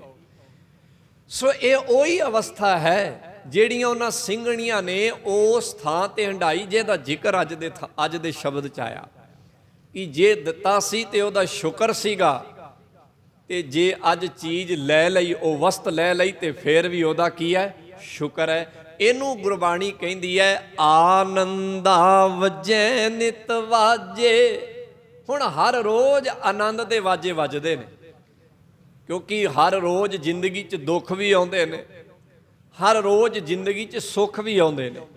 ਜੇ ਦੁੱਖ ਆ ਗਿਆ ਫਿਰ ਵੀ ਆਨੰਦ ਦਾ ਹੀ ਵਾਜਾ ਹੈ, ਉਹਦੇ ਸ਼ੁਕਰ ਦਾ ਹੀ ਵਾਜਾ ਹੈ, ਤੇ ਜੇ ਸੁੱਖ ਆ ਗਿਆ ਤੇ ਫਿਰ ਵੀ ਉਹਦੇ ਆਨੰਦ ਦਾ ਹੀ ਵਾਜਾ। ਇਹ ਨਹੀਂ ਕਿ ਜੇ ਸੁੱਖ ਆਇਆ ਤੇ ਬੜੀ ਵਾਹ ਵਾਹ ਵਾਹ, ਤੇ ਜੇ ਦੁੱਖ ਆਇਆ ਤੇ ਫਿਰ ਰੋਣ ਲੱਗ ਪਏ, ਹਾਏ ਰੱਬਾ ਤੇਰਾ ਰਹੇ ਕੱਖ ਨਾ। ਨਹੀਂ, ਸਿੱਖ ਅੰਦਰ ਐਸਾ ਨਹੀਂ, ਸਿੱਖ ਦੇ ਮਨ ਅੰਦਰ ਐਸਾ ਨਹੀਂ ਹੈ, ਕਿਉਂਕਿ ਇਹ ਰੋਜ਼ ਪੜ੍ਹਦਾ ਹੈ, ਇਹਨੂੰ ਰੋਜ਼ ਪੜ੍ਹਾਇਆ ਜਾਂਦਾ ਹੈ। ਗੁਰੂ ਇਹਦਾ ਰੋਜ਼ ਇਹਨੂੰ ਪੜ੍ਹਾਉਂਦਾ ਹੈ, ਇਹਦੇ ਕੰਨ 'ਚ ਪਾਉਂਦਾ ਹੈ। ਜੋ ਨਰ ਦੁੱਖ ਮੈਂ ਦੁੱਖ ਨਹੀਂ ਮਾਨੈ, ਸੁਖ ਸਨੇ ਅਰ ਭੈ ਨਹੀਂ ਜਾਕੈ, ਕੰਚਨ ਮਾਟੀ ਮਨ ਹੈ। ਇਹਦਾ ਗੁਰੂ ਇਹਨੂੰ ਰੋਜ਼ ਪੜ੍ਹਾਉਂਦਾ ਹੈ, ਦੁੱਖ ਨਾਹੀ ਸਭ ਸੁਖ ਹੀ ਹੈ ਰੇ, ਏਕੀ ਏਕੈ ਨਿਤ ਹੈ। ਗੁਰੂ ਇਹਨੂੰ ਰੋਜ਼ ਪੜ੍ਹਾਉਂਦਾ ਹੈ, ਸੁਖ ਦੁੱਖ ਦੋਨੋਂ ਸਮ ਕਰ ਜਾਨੋ, ਬਰਾਬਰ ਜਾਣ, ਔਰ ਮਾਨ ਅਪਮਾਨ। ਸੋ ਮੈਂ ਬੇਨਤੀ ਕਰ ਰਿਹਾ ਸਾਂ, ਬਚਨ ਅੱਜ ਦਾ ਆਰੰਭ ਹੋਇਆ, ਅੱਜ ਸਾਡੇ ਮਨ ਦੀ ਇੱਕ ਖਾਸ ਅਵਸਥਾ ਦਾ ਜ਼ਿਕਰ ਕੀਤਾ, ਖਾਸ ਸੁਭਾਅ ਦਾ ਜ਼ਿਕਰ ਅੱਜ ਦੇ ਸ਼ਬਦ 'ਚ ਗੁਰੂ ਕਰ ਰਹੇ ਨੇ। ਕਹਿੰਦੇ ਜਦੋਂ ਪਰਮੇਸ਼ਰ ਦੇ ਸੁਭਾਅ ਨਾਲ ਸਿੱਖ ਦਾ ਸੁਭਾਅ ਗੁਰੂ ਰਲਾ ਦਿੰਦਾ ਹੈ, ਭਾਵ ਪਰਮੇਸ਼ਰ ਦੇ ਸੁਭਾਅ 'ਚ ਤੇ ਸਿੱਖ ਦੇ ਸੁਭਾਅ 'ਚ ਜਦੋਂ ਕੋਈ ਅੰਤਰ ਨਹੀਂ ਰਹਿੰਦਾ। ਇਹਨੂੰ ਇਉਂ ਆਖਿਆ ਜਿਵੇਂ ਇੱਕ ਜਗ੍ਹਾ ਦਾ ਪਾਣੀ ਦੂਜੀ ਜਗ੍ਹਾ ਦੇ ਪਾਣੀ 'ਚ ਮਿਲ ਜਾਂਦਾ ਤੇ ਕੋਈ ਅੰਤਰ ਨਹੀਂ ਰਹਿੰਦਾ। ਕਹਿੰਦੇ ਜਦੋਂ ਇਹ ਅਵਸਥਾ ਬਣਦੀ ਹੈ ਤੇ ਫਿਰ ਅੰਦਰ ਆਨੰਦ ਦੇ ਵਾਜੇ ਵੱਜਦੇ ਨੇ। ਭਾਵੇਂ ਸੁੱਖ ਆ ਜਾਏ ਤਾਂ ਵੀ ਆਨੰਦ ਦਾ ਵਾਜਾ ਹੈ, ਭਾਵੇਂ ਦੁੱਖ ਆ ਜਾਏ ਫਿਰ ਵੀ ਆਨੰਦ ਦਾ ਵਾਜਾ ਹੈ, ਜਿਹਨੂੰ ਅਸੀਂ ਕਹਿੰਦੇ ਆ ਚੜ੍ਹਦੀ ਕਲਾ। ਇਹਨੂੰ ਅਸੀਂ ਆਪਣੇ ਬੋਲਾਂ 'ਚ ਆਖਿਆ ਚੜ੍ਹਦੀ ਕਲਾ। ਸਾਡੇ ਇਤਿਹਾਸ ਪੈਰ ਪੈਰ ਤੇ ਸਾਡੇ ਬਜ਼ੁਰਗਾਂ ਨੇ ਇਸ ਅਵਸਥਾ ਨੂੰ ਦੁਨੀਆ ਦੇ ਸਾਹਮਣੇ ਜ਼ਾਹਰ ਕੀਤਾ ਹੈ, ਪੈਰ ਪੈਰ ਤੇ। ਮੈਂ ਇੱਕ ਛੋਟੀ ਜੀ ਘਟਨਾ ਕਹਿ ਕੇ ਅੱਗੇ ਤੁਰਾਂਗਾ। ਜਦੋਂ ਵੱਡਾ ਘੱਲੂਘਾਰਾ ਹੋਇਆ, 3 ਘੱਲੂਘਾਰੇ ਹੋਏ ਨੇ ਸਾਡੇ ਇਤਿਹਾਸ ਵਿੱਚ ਅਜੇ ਤੱਕ। ਉਹਦੇ 'ਚੋਂ ਜਿਹੜਾ ਦੂਸਰਾ ਘੱਲੂਘਾਰਾ ਹੈ, ਜਿਹਨੂੰ ਵੱਡਾ ਘੱਲੂਘਾਰਾ ਕਹਿੰਦੇ ਨੇ, ਇੱਕ ਦਿਨ ਦੇ ਵਿੱਚ ਕੋਈ ਇਤਿਹਾਸਕਾਰ ਕਹਿੰਦਾ 10,000, ਕੋਈ 20,000 ਤੇ ਕੋਈ 30,000।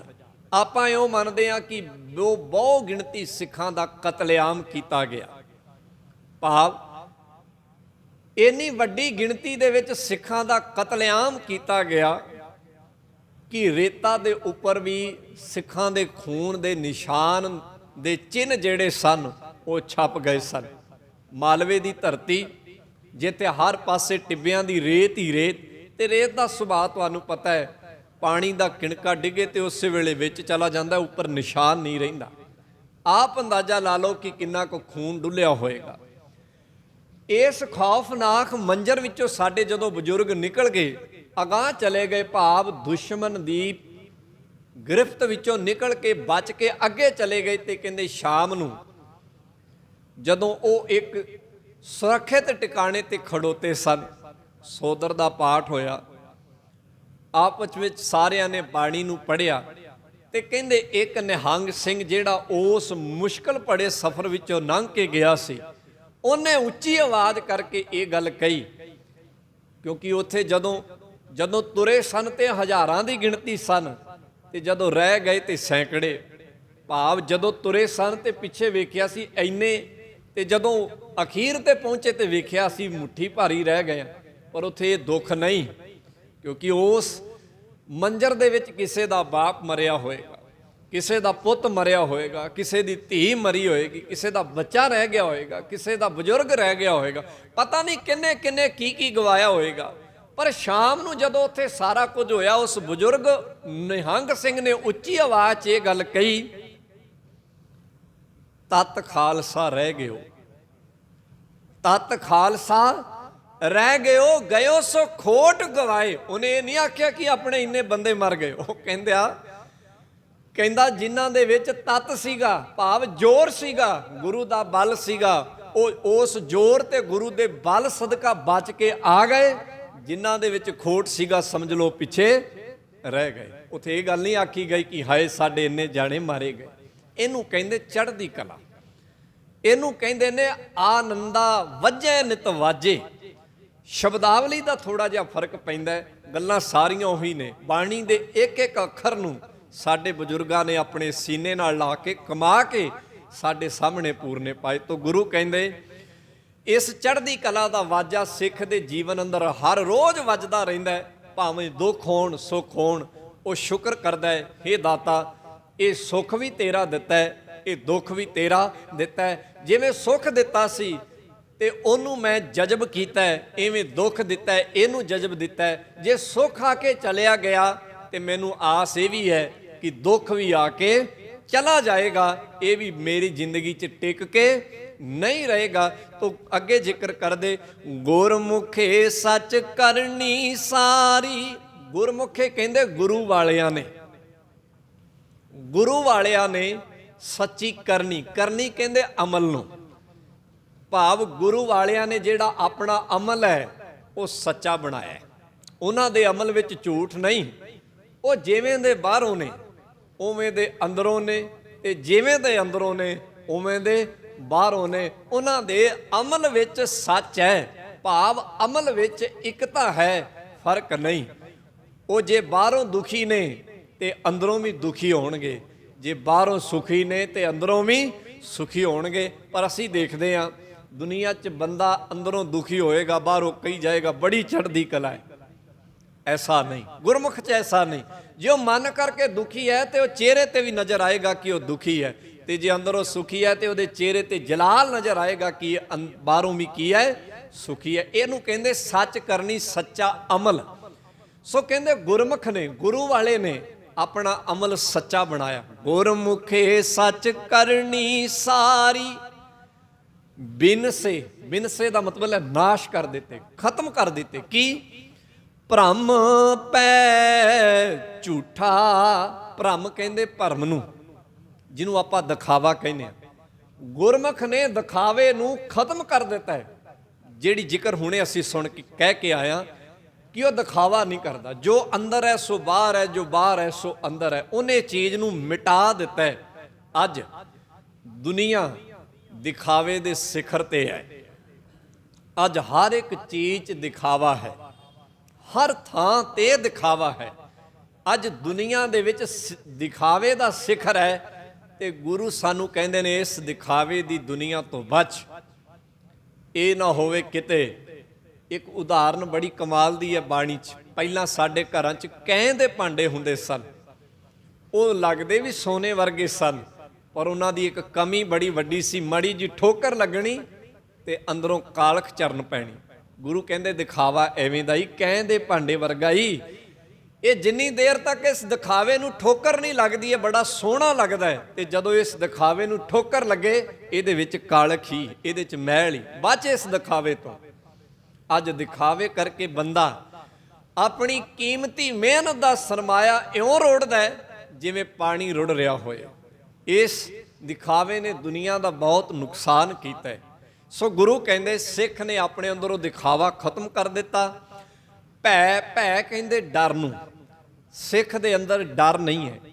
ਇਹਦਾ ਮਤਲਬ ਇਹੋ ਸਮਝ ਲਿਓ, ਕਈ ਵਾਰੀ ਅਸੀਂ ਇਹਦਾ ਭਾਵ ਸਮਝਦੇ ਨਹੀਂ। ਜਿਵੇਂ ਅਸੀਂ ਆਮ ਕਰਕੇ ਕਈ ਵਾਰੀ ਕਹਿ ਦਿੰਦੇ ਹਾਂ ਕਿ ਮੈਂ ਨਹੀਂ ਕਿਸੇ ਤੋਂ ਡਰਦਾ। ਅਸੀਂ ਕਈ ਵਾਰੀ ਇਹ ਗੱਲ ਕਹਿੰਦੇ, ਪਰ ਸਿੱਖ ਇਹ ਗੱਲ ਨਹੀਂ ਕਹਿੰਦਾ। ਇਹ ਜਿਹੜਾ ਭਾਵ ਇਹ ਕਹਿਣਾ ਕਿਸੇ ਨੂੰ ਕਿ ਮੈਂ ਨਹੀਂ ਕਿਸੇ ਤੋਂ ਡਰਦਾ, ਸਮਝ ਲਓ ਇਸ ਗੱਲ ਵਿੱਚ ਇੱਕ ਅਹੰਕਾਰ ਛੁਪਿਆ ਹੋਇਆ। ਬਾਣੀ 'ਚ ਪੜ੍ਹ ਕੇ ਵੇਖੋ, ਸਿੱਖ ਇਹ ਗੱਲ ਨਹੀਂ ਕਹਿੰਦਾ। ਸਿੱਖ ਦੇ ਅੰਦਰ ਇਹਦਾ ਭਾਵ ਕੋਈ ਦੂਜਾ ਟਿਕਿਆ ਹੋਇਆ। ਉਹ ਕੀ ਟਿਕਿਆ ਹੋਇਆ, ਮੈਂ ਥੋੜਾ ਜਿਹਾ ਉਹਦਾ ਜ਼ਿਕਰ ਕਰਕੇ ਅੱਗੇ ਚੱਲਾਂਗਾ। ਸਿੱਖ ਇਹ ਕਹਿੰਦਾ ਹੈ, ਮੈਂ ਆਪਣੇ ਗੁਰੂ ਦੇ ਭੈ ਵਿੱਚ ਹਾਂ, ਮੈਂ ਉਹਦੇ ਪਰਮੇਸ਼ਰ ਦੇ ਭੈ 'ਚ ਹਾਂ। ਉਹਦੇ ਭੈ ਤੋਂ ਇਲਾਵਾ ਮੈਂ ਕਿਸੇ ਦੂਜੇ ਦਾ ਭੈ ਕਬੂਲਦਾ ਨਹੀਂ ਹਾਂ। ਮੈਂ ਡਰਦਾ ਵਾਂ, ਪਰ ਕਿਹਦੇ ਤੋਂ? ਆਪਣੇ ਗੁਰੂ ਤੋਂ ਤੇ ਪਰਮੇਸ਼ਰ ਤੋਂ। ਇਹਨਾਂ ਦੋਵਾਂ ਚੀਜ਼ਾਂ ਤੋਂ ਡਰਦਾ। ਇਹਨਾਂ ਦੋਵਾਂ ਦਾ ਡਰ ਮੇਰੇ ਅੰਦਰ ਇੰਨਾ ਹੈ ਕਿ ਜੇ ਗੁਰੂ ਮੇਰੇ ਵੱਲ ਮਾੜਾ ਜਿਹਾ ਅੱਖ ਭਰ ਕੇ ਵੀ ਵੇਖਦਾ ਹੈ ਤੇ ਮੈਨੂੰ ਮਹਿਸੂਸ ਹੋ ਜਾਂਦਾ ਕਿ ਮੈਂ ਕਿਤੇ ਗਲਤ ਹਾਂ। ਤੋ ਇਹ ਭਾਵ ਹੈ ਸਿੱਖ ਦੇ ਅੰਦਰ ਦਾ। ਭੈ ਦਾ ਮਤਲਬ ਇਹ ਹੈ। ਤੋ ਗੁਰੂ ਕਹਿੰਦੇ ਸਿੱਖ ਨੇ ਆਪਣੇ ਅੰਦਰੋਂ ਦੁਨਿਆਵੀ ਭੈ ਚੱਕ ਦਿੱਤੇ ਨੇ। ਝੂਠਾ ਝੂਠ ਉਹਨੇ ਚੱਕ ਦਿੱਤਾ ਹੈ। ਅਨਹਦ ਬਾਣੀ ਗੁਰਮੁਖ ਵਖਾਣੀ। ਗੁਰੂ ਦੀ ਜਿਹੜੀ ਅਨਹਦ ਬਾਣੀ ਹੈ, ਇਹ ਗੁਰੂ ਵਾਲੇ ਦੇ ਅੰਦਰ ਵੱਜਦੀ ਰਹਿੰਦੀ ਹੈ। ਉਹ ਬਾਣੀ ਦੇ ਨਾਲ ਅੰਗ ਸੰਗ ਜੁੜਿਆ ਰਹਿੰਦਾ ਹੈ। ਸੁਣ ਸੁਣ ਮਨ ਤਨ ਹਰਿਆ। ਆਪੇ ਹੀ ਗਾਉਂਦਾ ਬਾਣੀ ਨੂੰ ਤੇ ਆਪੇ ਹੀ ਸੁਣਦਾ। ਧਿਆਨ ਨਾਲ ਸਮਝਣਾ ਇਸ ਗੱਲ ਨੂੰ। ਅਸੀਂ ਕੀ ਕਰਦੇ ਹਾਂ? ਅਸੀਂ ਆਪ ਪੜ੍ਹਦੇ ਹਾਂ ਤੇ ਚਾਹੁੰਦੇ ਹਾਂ ਕਿ ਸਾਡੀ ਪੜ੍ਹੀ ਹੋਈ ਨੂੰ ਕੋਈ ਦੂਜਾ ਸੁਣੇ। ਨਹੀਂ, ਇਹ ਠੀਕ ਨਹੀਂ। ਗੁਰੂ ਇਹ ਕਹਿੰਦੇ ਨੇ ਕਿ ਆਪ ਹੀ ਪੜ੍ਹ ਤੇ ਆਪ ਹੀ ਸੁਣ। ਜਦੋਂ ਆਪਣੀ ਪੜ੍ਹੀ ਨੂੰ ਤੂੰ ਆਪ ਸੁਣੇਗਾ ਨਾ, ਫਿਰ ਦੂਜਾ ਵੀ ਸੁਣੇਗਾ। ਜਦੋਂ ਤੂੰ ਆਪ ਸੁਣਦਾ ਨਹੀਂ ਤੇ ਦੂਜੇ ਨੂੰ ਸੁਣਾਉਣ ਤੇ ਜ਼ੋਰ ਦੇਣਾ, ਸਮਝ ਲਈ ਕਿ ਦੂਜਾ ਵੀ ਨਹੀਂ ਸੁਣੇਗਾ। ਤੂੰ ਆਪਣੇ ਆਪ ਨੂੰ ਸੁਣਾ। ਜੇ ਤੈਨੂੰ ਮਜ਼ਾ ਆਏਗਾ ਤੇ ਦੂਜੇ ਨੂੰ ਵੀ ਮਜ਼ਾ ਆਏਗਾ। ਮੰਨ ਲਓ ਜਿਹੜਾ ਭੋਜਨ ਮੈਨੂੰ ਚੰਗਾ ਨਹੀਂ ਲੱਗਾ ਤੇ ਮੈਂ ਧੱਕੇ ਨਾਲ ਕਿਸੇ ਦੂਜੇ ਨੂੰ ਖਵਾਵਾਂ, ਉਹ ਦੂਜੇ ਨੂੰ ਕਿਵੇਂ ਚੰਗਾ ਲੱਗੇਗਾ? ਨਹੀਂ। ਸੋ ਗੁਰੂ ਨੇ ਇੱਕ ਅਲੱਗ ਰਾਹ ਅਖਤਿਆਰ ਕੀਤਾ। ਸਾਨੂੰ ਦੂਜੇ ਨੂੰ ਸੁਣਾਉਣ ਦੀ ਲੋੜ ਨਹੀਂ, ਸਾਨੂੰ ਆਪਣੇ ਆਪ ਨੂੰ ਸੁਣਾਉਣ ਦੀ ਲੋੜ। ਤਾਂ ਗੁਰੂ ਕਹਿੰਦੇ ਸੁਣ ਸੁਣ ਮਨ ਤਨ ਹਰਿਆ। ਉਹ ਬਾਣੀ ਨੂੰ ਆਪ ਸੁਣਦਾ ਤੇ ਆਪਣੇ ਮਨ ਤਨ ਨੂੰ ਹਰਿਆ ਕਰ ਲੈਂਦਾ। ਸਰਬ ਸੁਖਾਂ ਤਿਸ ਹੀ ਬਣ ਆਏ। ਉਹਨੂੰ ਸਾਰੇ ਸੁੱਖ ਬਣ ਆਉਂਦੇ ਨੇ। ਹਰ ਇੱਕ ਸੁੱਖ ਨੂੰ ਉਹ ਜਜ਼ਬ ਕਰ ਲੈਂਦਾ ਹੈ। ਬਣ ਆਉਣੇ ਦਾ ਮਤਲਬ ਹੈ ਜਜ਼ਬ। ਤੁਸੀਂ ਦੇਖਿਆ ਹੋਣਾ, ਅਸੀਂ ਵੇਖ ਰਹੇ ਹਾਂ ਸਮਾਜ ਜਿਹੜੇ 'ਚ ਅਸੀਂ ਰਹਿ ਰਹੇ ਹਾਂ, ਬੰਦੇ ਕੋਲ 4 ਸੁੱਖ ਆ ਜਾਣ ਨਾ, ਉਹਨਾਂ ਸੁੱਖਾਂ ਨਾਲ ਉਹਦੀ ਬਣਦੀ ਨਹੀਂ। ਉਹ ਗਵਾਂਢੀ ਨੂੰ ਦੁੱਖ ਦੇਣ ਲੱਗ ਜਾਂਦਾ ਹੈ। ਬੰਦੇ ਦਾ ਸੁੱਖ ਗਵਾਂਢੀ ਦਾ ਦੁੱਖ ਬਣ ਜਾਂਦਾ, ਉਹਨੂੰ ਅੱਖਾਂ ਕੱਢਣ ਲੱਗ ਜਾਂਦਾ। ਪਰ ਸਿੱਖ ਐਸਾ ਨਹੀਂ। ਉਹਦੇ ਕੋਲ ਸੁੱਖ ਆਇਆ, ਉਹਦੀ ਸੁੱਖ ਨਾਲ ਬਣ ਆਈ, ਉਹਨੇ ਆਪਣੇ ਸੁੱਖ ਨਾਲ ਦੂਜੇ ਦੁਖੀ ਨੂੰ ਵੀ ਕੀ ਕੀਤਾ? ਸੁੱਖ ਦਿੱਤਾ। ਯਾਦ ਰੱਖਿਓ, ਇਹਦੇ ਵਾਸਤੇ ਮੈਂ ਇੱਕ ਉਦਾਹਰਨ ਦਿੰਦਾ ਹੁੰਦਾ ਬਾਬਾ ਜੀ ਦੇ ਜੀਵਨ ਦੀ। ਬਾਬਾ ਨਾਨਕ ਸਾਹਿਬ, ਗੁਰੂ ਨਾਨਕ ਸਾਹਿਬ ਮਹਾਰਾਜ ਸੁਲਤਾਨਪੁਰ ਹੱਟ ਤੇ ਬੈਠੇ। ਉਹ ਇੱਕ ਵੱਡੀ ਨੌਕਰੀ ਤੇ ਬੈਠੇ ਸਨ। ਉਹਨਾਂ ਨੂੰ ਬੜੀ ਵੱਡੀ ਤਨਖਾਹ ਮਿਲੀ। ਪਰ ਉਹਨਾਂ ਦੇ ਕੋਲ ਕੁਝ ਲੋਕ ਐਸੇ ਵੀ ਆਉਂਦੇ ਸਨ ਜਿਨ੍ਹਾਂ ਕੋਲ ਅਨਾਜ ਜਾਂ ਬਸਤਰ ਜਾਂ ਘਰ ਦੀਆਂ ਲੋੜਾਂ ਵਾਸਤੇ ਪੂਰਾ ਖਰੀਦਣ ਵਾਸਤੇ ਪੈਸਾ ਨਹੀਂ ਸੀ। ਬਾਬਾ ਜੀ ਕੀ ਕਰਦੇ? ਉਹਨਾਂ ਨੇ ਆਪਣੇ ਸੁੱਖ ਵਿੱਚੋਂ ਉਹਨਾਂ ਲੋਕਾਂ ਦੇ ਨਾਲ ਆਪਣਾ ਸੁੱਖ ਸਾਂਝਾ ਕਰ ਦਿੱਤਾ। ਜੋ ਮਦਦ ਬਣੀ ਉਹਨਾਂ ਲੋਕਾਂ ਦੀ ਕੀਤੀ। ਇਹ ਸਿੱਖ ਦੀ ਤਾਸੀਰ ਹੈ। ਇਹ ਤਾਸੀਰ ਸਾਡੇ ਅੰਦਰ ਅੱਜ ਤੱਕ ਸਾਡੇ ਖੂਨ 'ਚ ਹੈ ਕਿ ਜਦੋਂ ਕੋਈ ਭੀੜ ਬਣਦੀ ਆ ਆਲੇ ਦੁਆਲੇ ਤੇ ਅਸੀਂ ਪਹਿਲਾਂ ਉੱਥੇ ਆਪ ਭਾਵੇਂ ਥੋੜਾ ਕਰੀਏ ਬਹੁਤਾ ਕਰੀਏ, ਮੋਢੇ ਦੇ ਨਾਲ ਮੋਢਾ ਜੋੜ ਕੇ ਖੜਦੇ ਹਾਂ, ਦੁਨੀਆ ਵਿੱਚ ਖੜਦੇ। ਇਹ ਸਾਡੀ ਮਿਸਾਲ ਹੈ। ਇਸ ਮਿਸਾਲ ਨੇ ਸਾਡੇ ਝੰਡੇ ਨੂੰ, ਸਾਡੇ ਨਿਸ਼ਾਨ ਨੂੰ ਬੜਾ ਉੱਚਾ ਕੀਤਾ। ਦੁਨੀਆ ਜਿੱਥੇ ਚਲੇ ਜਾਈਏ, ਸਿੱਖ ਨੂੰ ਵੇਖ ਕੇ ਇੱਕ ਗੱਲ ਚੇਤੇ ਆ ਜਾਂਦੀ ਹੈ ਕਿ ਇਹ ਲੰਗਰਾਂ ਵਾਲੇ ਨੇ, ਇਹ ਵਰਤਾਉਣ ਵਾਲੇ ਨੇ, ਇਹ ਛਕਣ ਵਾਲੇ ਨਹੀਂ, ਇਹ ਵਰਤਾਉਣ ਵਾਲੇ ਨੇ। ਇਹ ਗੱਲ ਯਾਦ ਆ ਜਾਂਦੀ। ਸੋ ਇਹਨੂੰ ਕਹਿੰਦੇ ਆ ਕਿ ਜੇ ਸਿੱਖ ਸੁਖੀ ਹੈ ਤੇ ਕਿਸੇ ਦੂਸਰੇ ਦਾ ਦੁੱਖ ਵੀ ਦੇਖ ਨਹੀਂ ਸਕਦਾ। ਇਹ ਆਪਣੇ ਸੁੱਖ ਵਿੱਚੋਂ, ਜੇ ਤੁਹਾਡੇ ਘਰੇ ਦਾਣੇ ਹੋਣਗੇ ਤੇ ਉਹਨਾਂ ਦਾਣਿਆਂ ਦੇ ਵਿੱਚੋਂ ਹੀ ਤੁਸੀਂ ਕਿਸੇ ਦੂਜੇ ਨਾਲ ਦਾਣੇ ਸਾਂਝੇ ਕਰੋਗੇ ਨਾ। ਜੇ ਤੁਸੀਂ ਆਪ ਦੁਖੀ ਹੋ ਤੇ ਦੱਸੋ ਕਿਹਦੇ ਨਾਲ ਤੁਸੀਂ ਆਪਣਾ ਸੁੱਖ ਸਾਂਝਾ ਕਰੋਗੇ। ਸੋ ਇਹਨੂੰ ਗੁਰੂ ਕਹਿੰਦੇ ਨੇ, ਕਹਿੰਦੇ ਸਿੱਖ ਜਿਹੜਾ ਉਹਦੀ ਸੁੱਖ ਨਾਲ ਬਣ ਆਈ ਹੈ। ਜੇ ਉਹ ਸੁਖੀ ਹੈ ਤੇ ਉਹ ਕਿਸੇ ਦੂਜੇ ਨੂੰ ਦੁਖੀ ਨਹੀਂ ਕਰਦਾ। ਇਸੇ ਨੂੰ ਪ੍ਰੋਫੈਸਰ ਪੂਰਨ ਸਿੰਘ ਨੇ ਆਖਿਆ ਸੀ, ਪੰਜਾਬ ਜਿਉਂਦਾ ਗੁਰਾਂ ਦੇ ਨਾਂ ਤੇ। ਇੱਥੋਂ ਦੇ ਲੋਕ ਆਪਣੇ ਗੁਰੂ ਨੂੰ ਇੰਨਾ ਕੁ ਮੰਨਦੇ ਨੇ ਕਿ ਉਹ ਕਿਸੇ ਨੂੰ ਦੁਖੀ ਦੇਖ ਕੇ ਰਾਜੀ ਨਹੀਂ ਹਨ। ਮਹਾਰਾਜਾ ਰਣਜੀਤ ਸਿੰਘ ਦੇ ਰਾਜ ਦੀ ਕਿੱਡੀ ਵਧੀਆ ਉਹ ਘਟਨਾ ਪੜ੍ਹਦੇ ਆ। ਕਾਲ ਪੈ ਗਿਆ, ਲੋਕ ਬੜੇ ਦੁਖੀ ਹੋਏ। ਉਹਨੇ ਉਹਨਾਂ ਖਜ਼ਾਨਿਆਂ ਦੇ ਮੂੰਹ ਖੋਲ ਦਿੱਤੇ ਜਿਹੜੇ ਖਜ਼ਾਨੇ ਉਹਨੇ ਆਪਣੇ ਲਈ ਭਰੇ ਸਨ।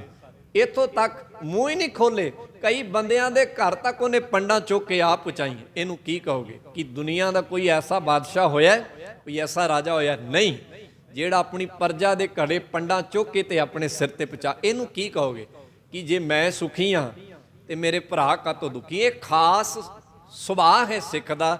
ਸੋ ਗੁਰੂ ਕਹਿੰਦੇ ਸਰਬ ਸੁਖਾਂ ਤਿਸ ਹੀ ਬਣ ਆਏ। ਉਹਦੀ ਸੁੱਖਾਂ ਨਾਲ ਬਣ ਆਈ। ਉਹ ਆਪ ਸੁਖੀ ਹੈ, ਕਿਸੇ ਦੂਜੇ ਨੂੰ ਦੁਖੀ ਨਹੀਂ ਕਰਦਾ, ਸਗੋਂ ਸੁੱਖ ਦਿੰਦਾ। ਜੋ ਪ੍ਰਭ ਆਪਣਾ ਕਰਿਆ, ਪਰ ਉਹ ਕਹਿੰਦਾ ਸੁੱਖ ਸਾਰੇ ਉਹਦੇ ਦਿੱਤੇ ਨੇ, ਇਹ ਮੇਰੇ ਨਹੀਂ, ਉਹਦੇ ਦਿੱਤੇ ਨੇ ਤੇ ਮੈਂ ਵੰਡ ਰਿਹਾ ਹਾਂ। ਘਰ ਮੈਂ ਨਵ ਨਿਧ ਭਰੇ ਭੰਡਾਰਾ। ਉਹਦੇ ਘਰ 'ਚ ਭੰਡਾਰ ਭਰ ਗਏ ਨੇ। ਸ਼ੁਕਰ ਨੇ ਉਹਦੇ ਘਰ ਨੂੰ ਇੰਨਾ ਕੁ ਭਰ ਦਿੱਤਾ ਹੈ, ਉਹਨੂੰ ਥੋੜੀ ਚੀਜ਼ ਵੀ ਕੀ ਆਉਂਦੀ ਹੈ? ਬਹੁਤੀ ਨਜ਼ਰ ਆਉਂਦੀ ਹੈ। ਇਹ ਖਾਸ ਸੁਭਾਅ ਹੈ। ਰਾਮ ਨਾਮ ਰੰਗ ਲਾਗਾ। ਉਹਦੇ ਘਰ ਨਾਮ ਦਾ ਰੰਗ ਲੱਗ ਗਿਆ। ਨਾਨਕ ਜਨ ਪ੍ਰਭ ਕਦੇ ਨਾ ਵਿਸਰੈ।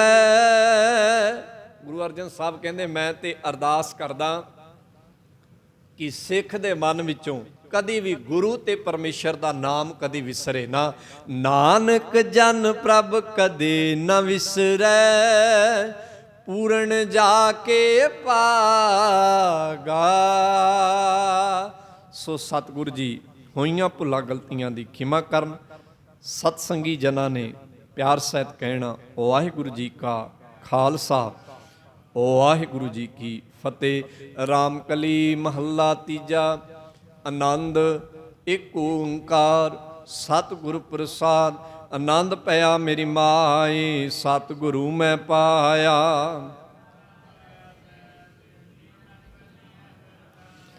ਰਾਗ ਰਤਨ ਪਰਵਾਰ ਭਰੀਆਂ ਸ਼ਬਦ ਗਾਵਣ ਆਈਆਂ। ਕਹਿ ਨਾਨਕ ਆਨੰਦ ਹੋਆ, ਸਤਿਗੁਰੂ ਮੈਂ ਪਾਇਆ। ਹਰ ਨਾ ਰਹੋ ਤੂੰ ਮਨ ਮੇਰੇ, ਦੁੱਖ ਸਭ ਵਿਸਾਰਨਾ। ਸਭਨਾ ਗੱਲਾਂ ਸਮਰੱਥ ਸੁਆਮੀ, ਸੋ ਕਿਉ ਮਨੋ ਵਿਸਾਰੇ। ਸਾਚੇ ਸਾਹਿਬਾ ਕਿਆ ਨਹੀਂ ਕਰਤੀ ਰਹਿ। ਸਦਾ ਸਿਫਤ ਸਲਾਹ ਤੇਰੀ, ਨਾਮ ਮਨ ਵਸਾਵੇ। ਕਹਿ ਨਾਨਕ ਸੱਚੇ ਸਾਹਿਬ ਕਿਆ ਨਹੀਂ ਕਰਤੀ ਰਹਿ। ਸਾਚਾ ਨਾਮ ਮੇਰਾ ਆਧਾਰੋ। ਕਾਰ ਸ਼ਾਂਤ ਸੁਖ ਮਨ ਆਏ ਵਸਿਆ, ਜਿਨੇ ਇੱਛਾ ਸਭ ਪੁਜਾਈਆਂ। ਕਹਿ ਨਾਨਕ ਸੁਣੋ ਸੰਤੋ ਸ਼ਬਦ ਧਰੋ ਪਿਆਰੋ। ਸਾਚਾ ਨਾਮ ਮੇਰਾ ਆਧਾਰੋ। ਵਾਜੇ ਕਾਰ ਸੁਭਾਗੈ ਸ਼ਬਦ ਵਾਜੇ, ਕਲਾ ਜਿਤ ਕਰਤਾਰਿਆ। ਤੁਰ ਕਰਮ ਪਾਇਆ ਤੁਧ ਜਿਨ ਕੋ, ਸੇ ਨਾਮ ਹਰ ਕੈ ਲਾਗੀ। ਆਨੰਦ ਸੁਣੋ ਵਡ ਭਾਗਿਓ, ਸਗਲ ਮਨੋਰਥ ਪੂਰੇ। ਦੁਖ ਰੋਗ ਸੰਤਾਪ ਉਤਰੇ, ਸੁਣੀ ਸੱਚੀ ਬਾਣੀ। ਸੁਣਤੇ ਪੁਨੀਤ ਕਹਤੇ ਪਵਿੱਤ, ਸਤਿਗੁਰ ਰਹਾ ਭਰਪੂਰੇ। ਬਿਨਵੰਤ ਨਾਨਕ ਗੁਰ ਚਰਨ ਲਾਗੇ, ਵਾਜੇ ਅਨਹਦ ਤੁਰੇ। ਵਾਹਿਗੁਰੂ ਜੀ ਕਾ ਖਾਲਸਾ, ਵਾਹਿਗੁਰੂ ਜੀ ਕੀ ਫਤਿਹ। ਤੂੰ ਠਾਕੁਰ